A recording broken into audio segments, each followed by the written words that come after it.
Welcome back to Chapter 4 of Alice in Wonderland.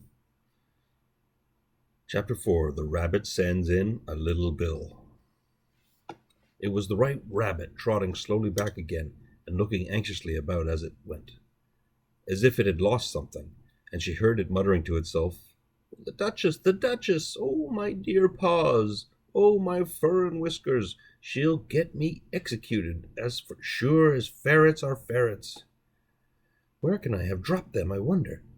Alice guessed in a moment that it was looking for the fan and the pair of white kid gloves, and she very good-naturedly began hunting about for them.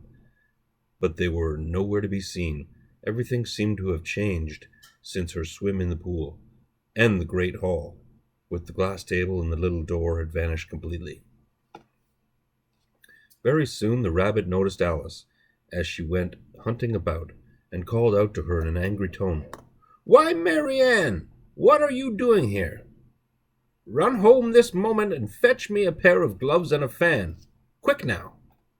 And Alice was so much frightened that she ran off at once in the direction it pointed to, without trying to explain the mistake it had made.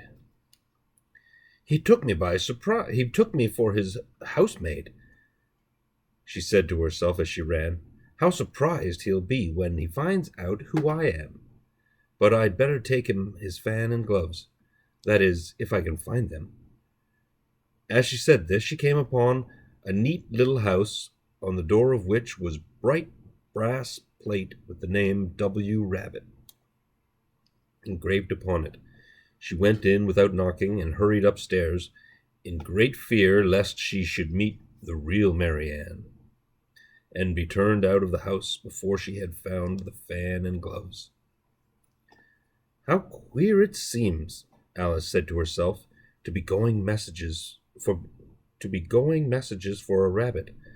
"I suppose Dinah'll be sending me on messages next." And she began fancying the sort of thing that would happen. "Miss Alice, come here directly and get ready for your walk." "Coming in a minute, nurse. But I've got to see that the mouse doesn't get out. Only I don't think," Alice went on, "that they'd let Dinah stop in the house if it began ordering people about like that." By this time she had found her way into a tidy little room with a table in the window, and on it, as she had hoped, a fan and 2 or 3 pairs of tiny white kid gloves. She took up the fan and a pair of the gloves, and was just going to leave the room when her eye fell upon a little bottle that stood near the looking-glass. There was no label this time, with the words, "Drink me," but nevertheless she uncorked it and put it to her lips. "I know something interesting is sure to happen," she said to herself, "whenever I eat or drink anything, so I'll just see what this bottle does. I do hope it'll make me grow large again, for really I'm quite tired of being such a tiny little thing."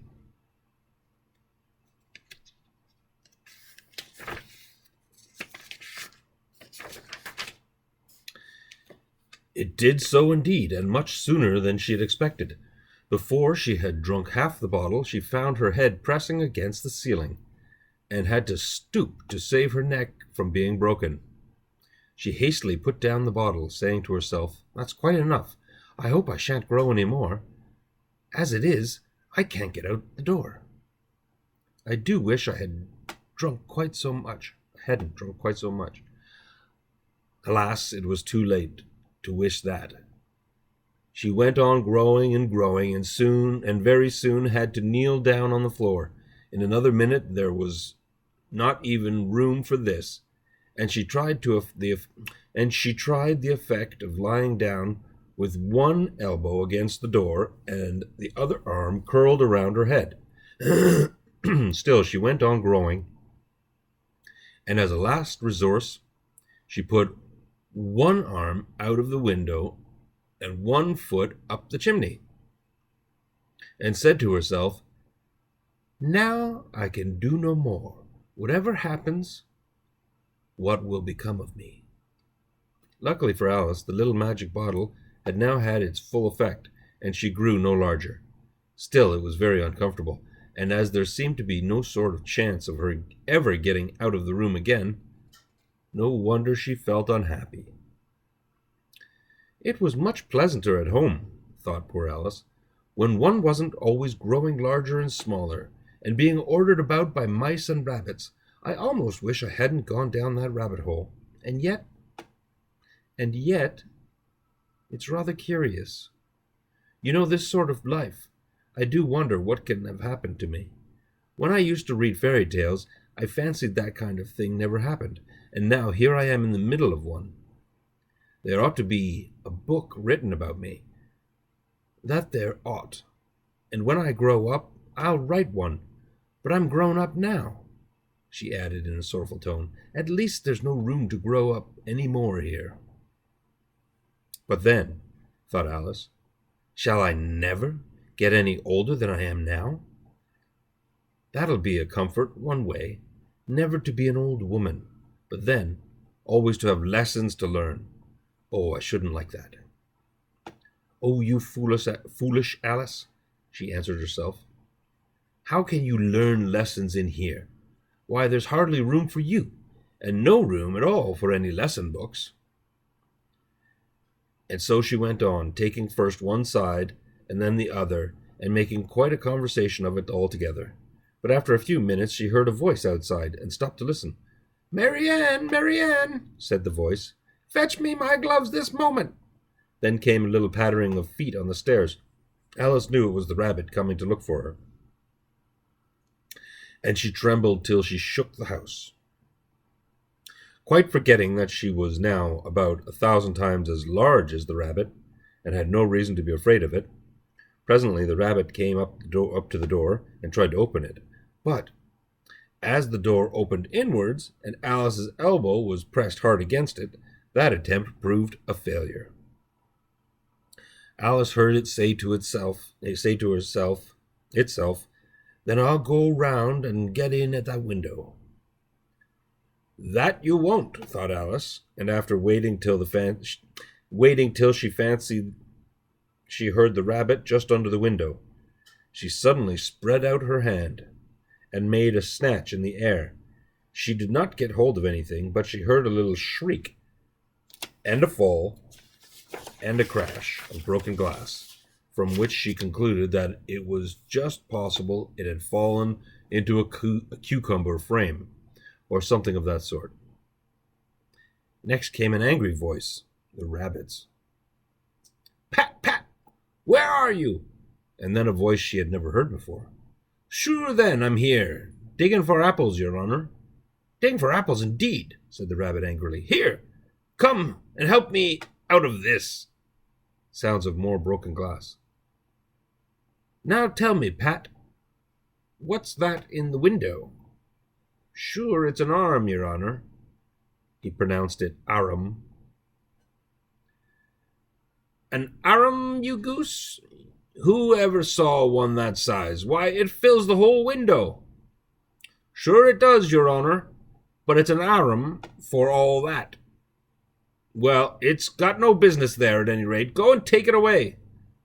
There was a long silence after this, and Alice could only hear whispers now and then, such as, "Sure, I don't like it, your honour, at all, at all."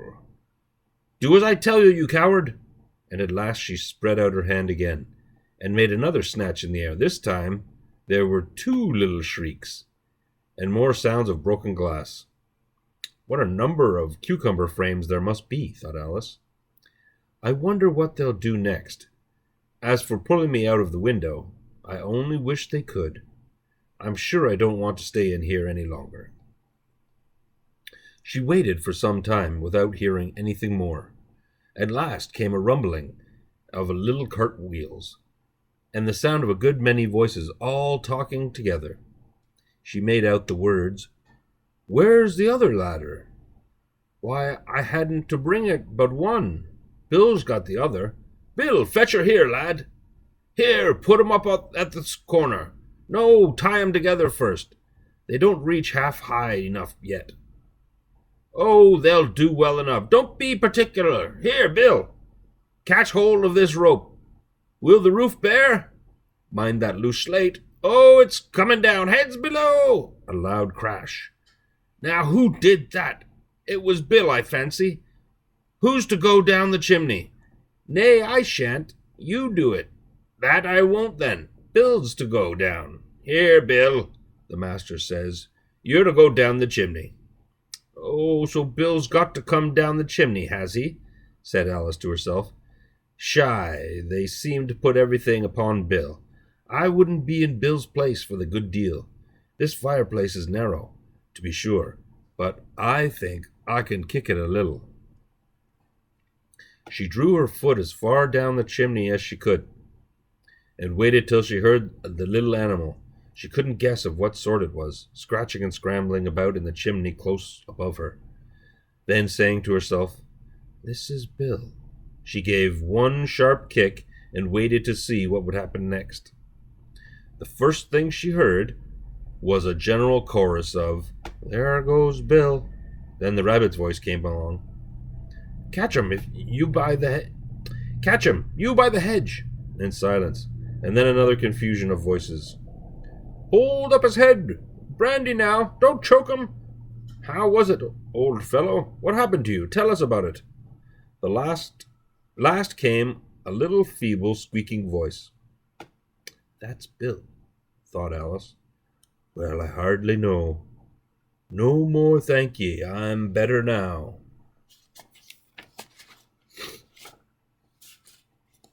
But I'm a deal too flustered to tell you. All I know is something comes at me like a jack-in-the-box, and up I goes like a skyrocket. "So you did, old fellow," said the others. "We must burn the house down," said the rabbit's voice, and Alice called out as loud as she could, "If you do, I'll set Dinah at you." There was a dead silence instantly, and Alice thought to herself, "I wonder what they will do next. If they had any sense, they'd take the roof off." After a minute or two, they began moving about again, and Alice heard the rabbit say, "A barrow full will do, to begin with." "A barrow full of what?" thought Alice. But she had not long to doubt. For the next moment a shower of little pebbles came rattling in at the window, and some of them hit her in the face. "I'll put a stop to this," she said to herself, and shouted out, "You'd better not do that again," which produced another dead silence. Alice noticed, with some surprise, that the pebbles were all turning into little cakes as they lay on the floor, and a bright idea came into her head. "If I eat one of these cakes," she thought, "it's sure to make some change in my size, and as it can't possibly make me larger, it must make me smaller, I suppose." So she swallowed one of the cakes, and was delighted to find that she began shrinking directly. As soon as she was small enough to get through the door, she ran out of the house and found quite a crowd of little animals and birds waiting outside. The poor little lizard, Bill, was in the middle, being held up by 2 guinea pigs, who were giving it something out of a bottle. They all made a rush at Alice the moment she appeared, but she ran off as hard as she could, and as soon found herself safe in a thick wood.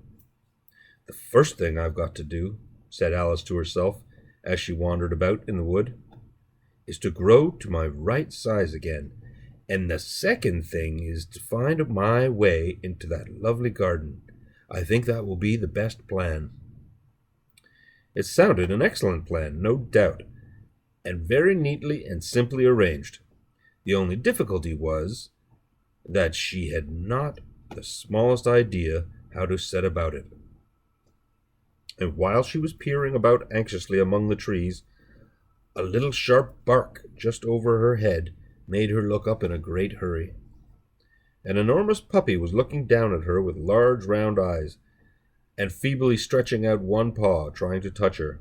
"Poor little thing," said Alice, in a coaxing tone, and she tried hard to whistle to it, but she was terribly frightened all the time at the thought that it might be hungry, in which case it would be very likely to eat her up in spite of all her coaxing.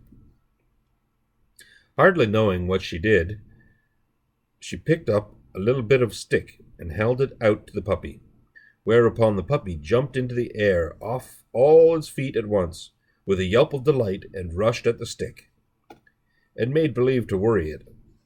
Then Alice dodged behind a great thistle to keep herself from being run over, and the moment she appeared on the other side, the puppy made another rush at the stick, and tumbled head over heels in its hurry to get hold of it. Then Alice, thinking it was very like having a game of play with the cart horse, and expecting every moment to be trampled under its feet, ran around the thistle again. Then the puppy began a series of short charges at the stick, running a very little way forwards each time and a long way back, and barking hoarsely all the while, till at last it sat down a good way off, panting, with its tongue hanging out of its mouth and its great eyes half shut. This seemed to Alice a good opportunity for making her escape, so she set off at once, and ran till she was quite tired and out of breath, and till the puppy's bark sounded quite faint in the distance. "And yet what a dear little puppy it was," said Alice, as she leant against a buttercup to rest herself, and fanned herself with one of the leaves. "I should have liked teaching it tricks very much, if I'd only been the right size to do it. Oh dear, I'd nearly forgotten that I've got to grow up again. Let me see. How is it to be managed? I suppose I ought to eat or drink something or other, but the great question is what?" The great question certainly was what. Alice looked all around her at the flowers and the blades of grass, but she did not see anything that looked like the right thing to eat or drink under the circumstances. There was a large mushroom growing near her, about the same height as herself, and when she had looked under it, and on both sides of it, and behind it, it occurred to her that she might as well look to see what was on the top of it. She stretched herself up on tiptoe and peeped over the edge of the mushroom, and her eyes immediately met those of a large caterpillar that was sitting on the top with its arms folded, quietly smoking a long hookah, and taking not the smallest notice of her or of anything else.